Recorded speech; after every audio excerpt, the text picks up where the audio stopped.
Вітаю вас, шановне панство! Мене називають Космі, і сьогодні мені виповнюється 18 років.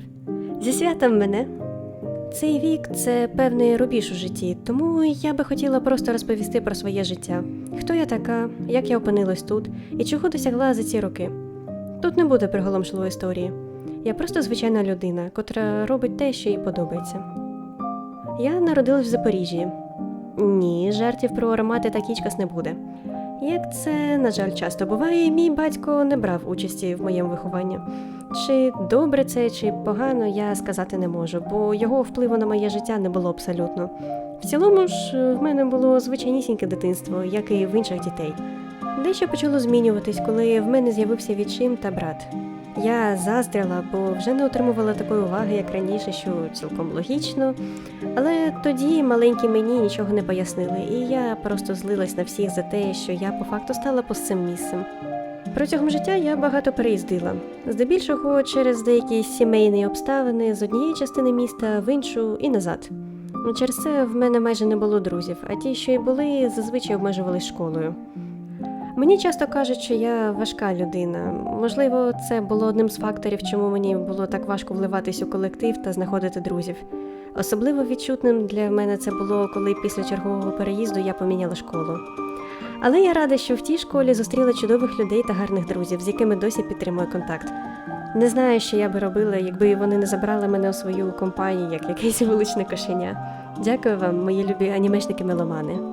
Підліткові роки були для мене важким періодом, котрий я дуже погано пам'ятаю. Десь з 13 до 16 років у мене був якийсь важкий депресивний стан. Я досі не знаю, що зі мною було, тому не можу ставити собі діагнози. Проте це диво, що я ці роки пережила і не зробила з собою нічого поганого. Хоча кілька разів була близька до цього. Частково я цим завдячую деяким своїм онлайн-подружкам.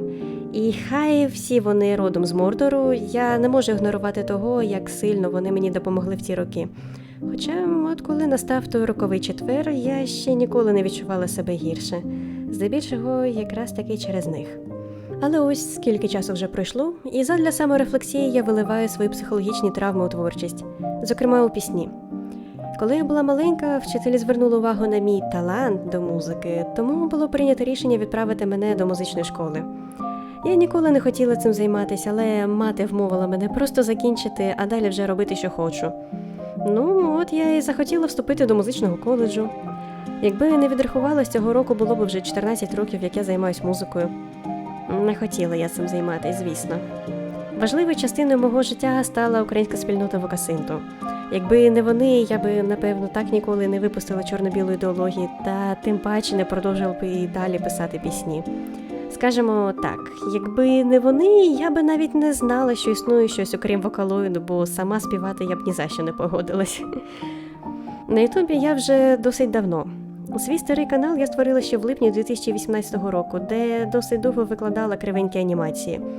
Як же добре, що ніхто з вас не застав часи, коли я знімала влоги російською мовою.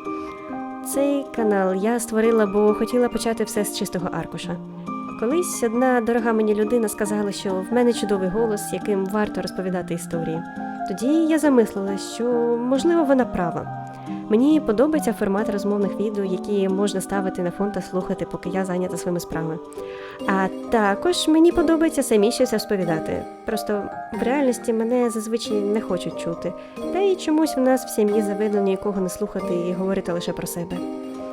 Ото буде весело, коли це відео попадеться моїй матері в рекомендації, як минулого разу. Але повернімося до розповіді. Я Космік Серіс, також відомий як Бузькове нещастя або Кося. За ці 18 років життя досягла того, що дожила до цього віку. Серйозно, в мене немає якихось великих досягнень. Я пишу пісеньки, малюю картинки та намагаюся оповідати вигадані мною історії. В інтернеті я не те, що була дуже популярна, тому навіть в цьому плані не можу нічим похизуватись. Але дякую, що послухали історію однієї дівчини, що боїться забуття. І дякую, що залишаєтесь зі мною на цьому шляху у намаганнях стати кращою людиною.